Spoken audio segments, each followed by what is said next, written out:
Magaling. Ano naman ang ilang halimbawa ng wastong paglilinis sa bahay at sa bakuran?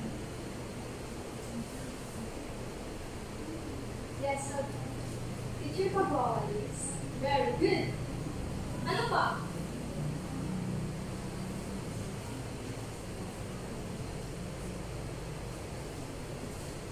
Wala na ba? Wala na po. Magaling mga bata.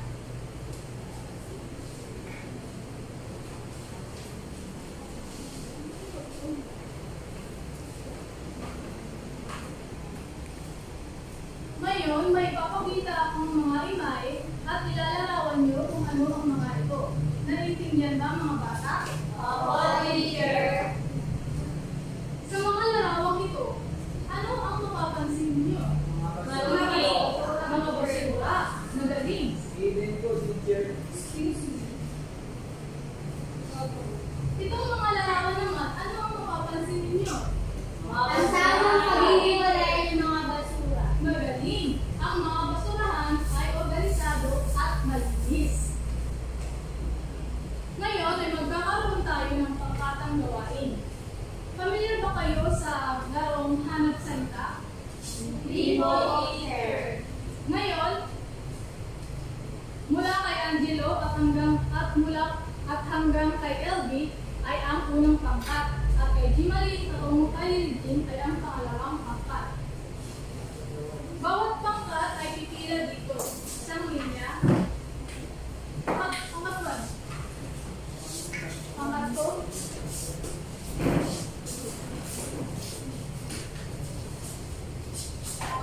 Makinig mga bata.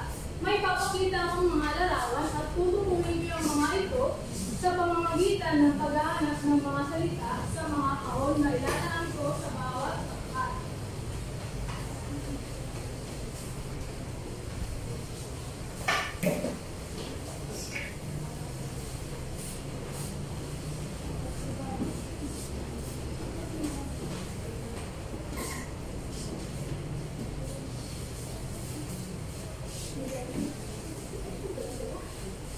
Gagamitin niyo ang mga color pencil na nakalaan sa inyo.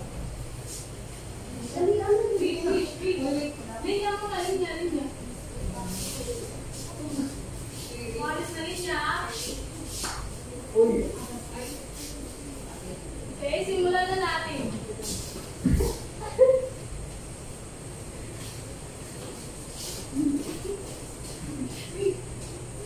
Guys! Mga bata, sabi ko may papakita kong mga larawan at tutukuin niyo yung mga salita dito sa kahon. Ulit. Sa larawang ito, ano? Piano. Wala natin. Cycle.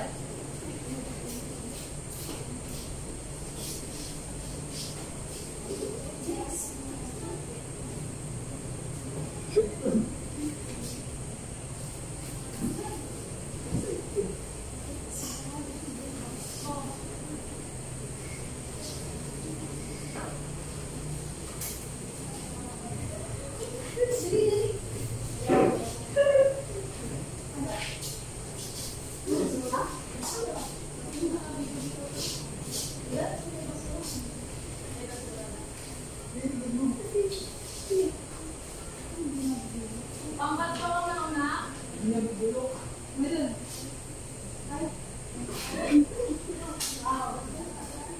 Next.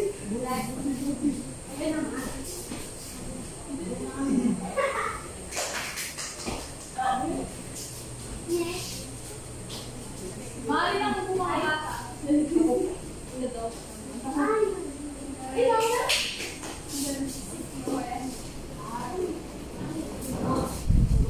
Ang mga larawan ay naglalahad ng iba't ibang klase ng mga basura.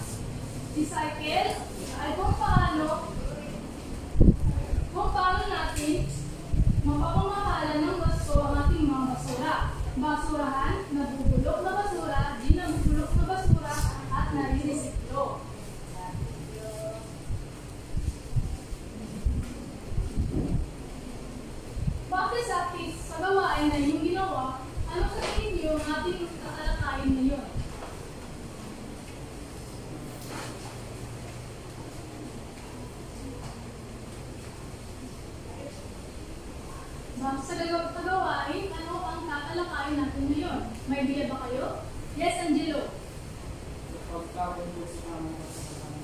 Magaling. Ito ay wastong paghihiwalay ng basura.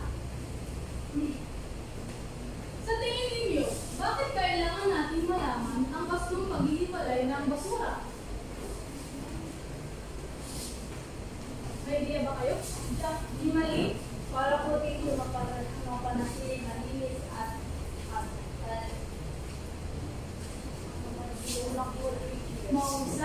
Mahusay din rin.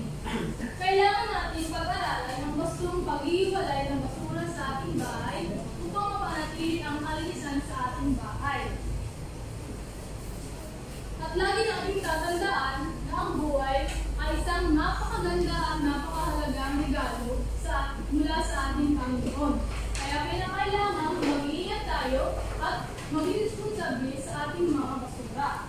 Narito ang mga hakbang kung paano natin ihiwalay ang mga basura. Pakibasa nga mga bata. hiwalay ang mga basurang nabubulok tulad ng malalasal sa sagay, sirang pagkain, mga dahon, papel at lumang labyo at iba pa. Sa tingin niyo, bakit kailangan ihiwalay ang mga nabubulok na basura? Para? Di mali. Para panatili ang kalinisan sa ating bahay at ating garden. Magaling.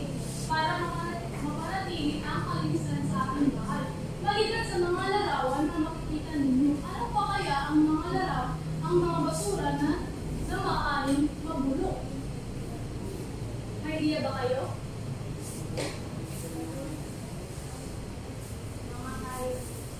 Mga hayop, mga kahoy, magaling mga bata. At kapag naman ang basura ay nabubulok, kagaya ng tirang pagkain at gulay, ano ang naamoy ninyo?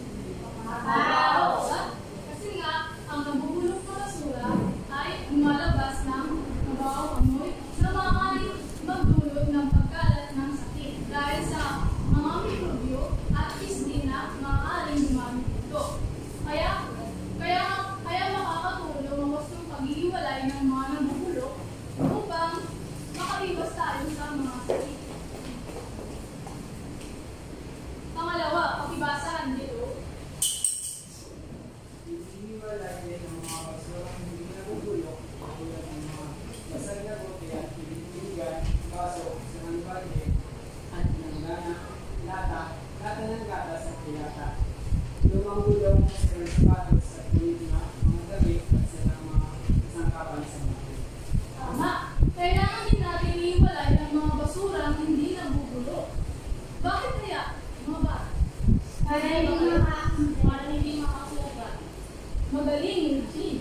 Magaling, Eugene.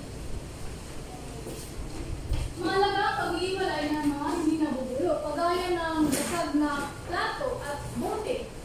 Kasi nga, maaaring magdulot ito ng aksidente o mga panganib.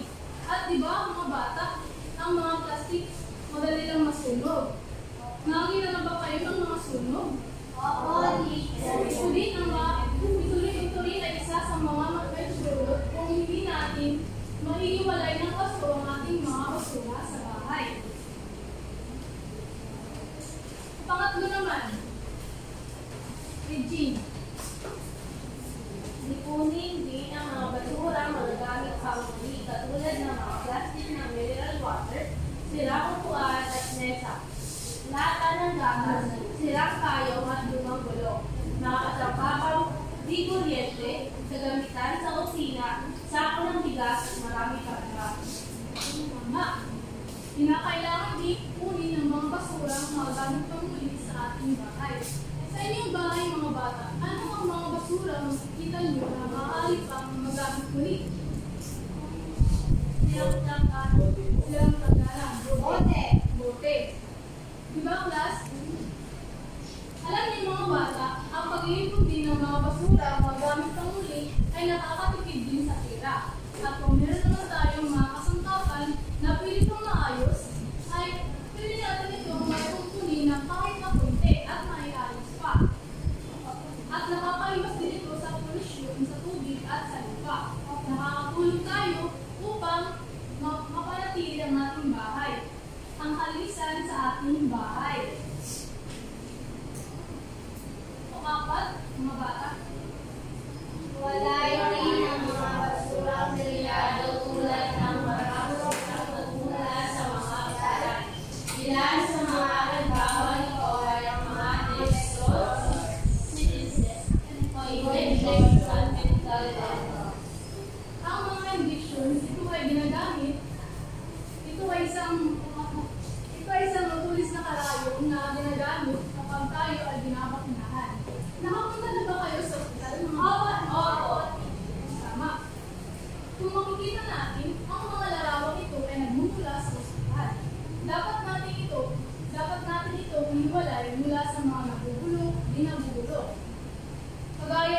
injections.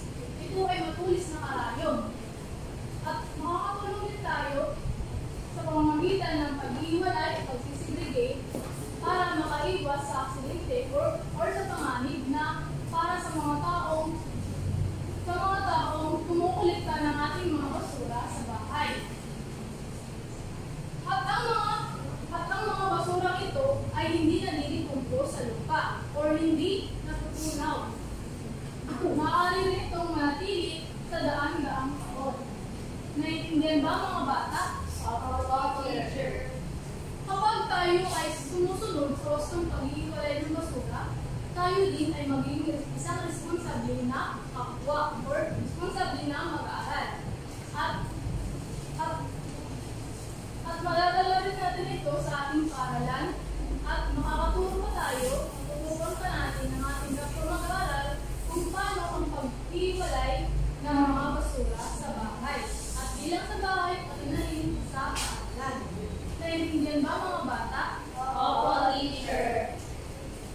Ngayon naman mga bata, ano-ano nga ulit ang mga wastong paraan ng pagtatapon ng basura sa bahay?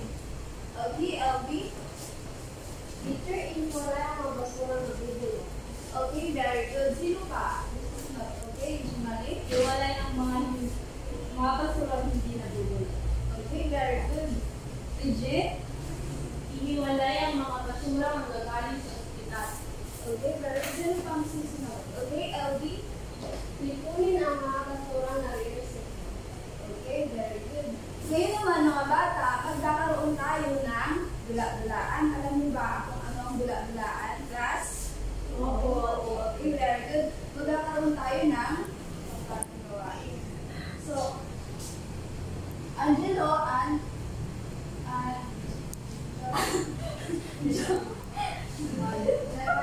wala sila. May Angelo. Okay, Angelo and Jimale. Okay, Angelo and Jimale will be the group 1. And Eden and Bridget ay ang pangalawang grupo. Meron ako dito. Teacher, sila pong dalawa. And LB, of course. Meron ako dito box. Ang gagawin ninyo ay bubulot kay bawat isa sa inyong grupo ay bubulot dito sa kahon na ito. At kung ano ang inyong mabunot ay yan ang inyong i-representa. Naintindihan po ba? Opo, Okay, very good. Sino gusto mo naman?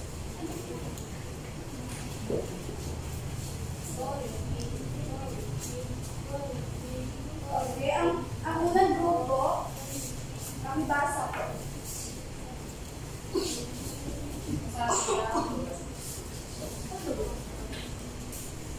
Kayo ay naghahanda para sa isang malaking paglilinis sa bahay. Kailangan niyo pag-iwalayin ng mga basura. Ano ang gagawin ninyo kung kayo ay nagtatalo sa pag-iwalay ng basura? Okay. Kailangan ninyo itong i-presental. Ibigyan ko kayo ng oras kung paano nyo ito gagawin. Meron akong dito.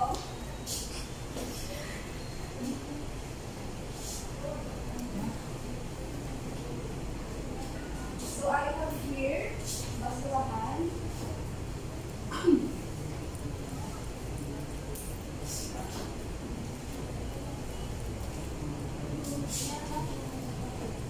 Nabubulok, hindi nabubulok at nare-recycle. Pero hindi nyo ito gamitin. Okay?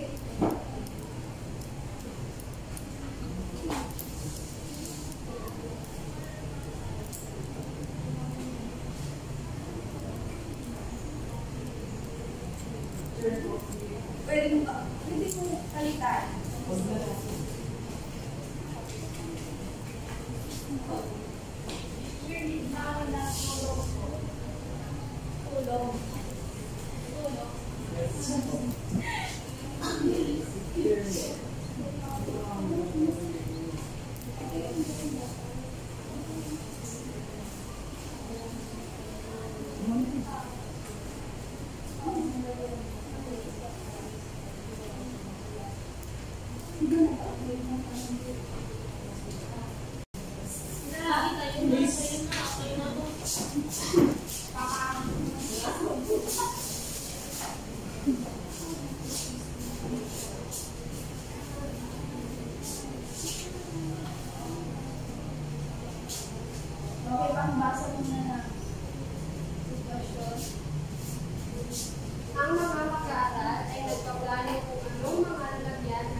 tama ko Kaya dito.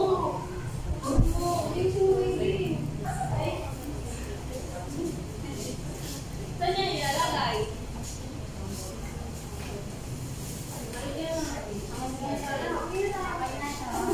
Okay, very good. Palakpak natin ang Pangalawang grupo. Okay, kayo na. Kayo na ulit. Teacher. Angelo, ilagay mo na yung basurahan sa mga basurahan.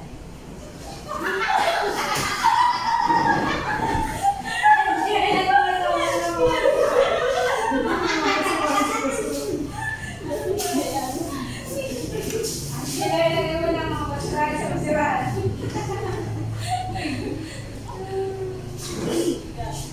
Mga basura doon. Okay, take 2. And dito sabi ni teacher, ilagay daw yan sa basurahan. Balik ang basurahan. Pag sama-sama na lang natin ito. Hindi! Sama-sama na lang. Wag! Sabi ni teacher, ilagay daw na napupulok. Hindi napupulok. Hindi ito. Pag sama-sama sa nabubulok. Okay. Para lang ang lahat. At sino ang ginawa ko? Ang plastic ay hindi yan napupulok. Ito ay hindi napupulok. Paano yun? Dito dapat ang lagay. Okay. Palakpakan natin ang group 1. Ngayon naman, meron akong gawain. Ngayon naman, nagkakaroon tayo ng gawain. Kumuha ng papel at sagutin ang mga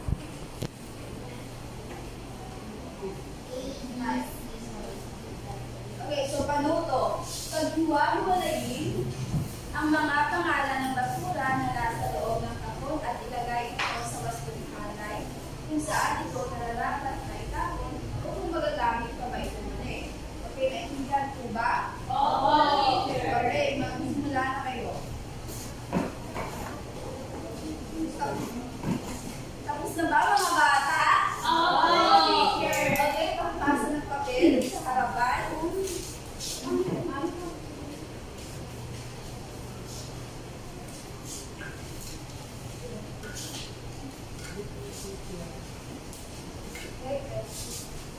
Ngayon naman, sulat ang inyong takdang aralin. Panuto, magtala ng 3 basura na makikita sa inyong tahanan at sabihin kung paano ito magagamit pang muli. Sulat ninyo ito sa inyong kwaderno.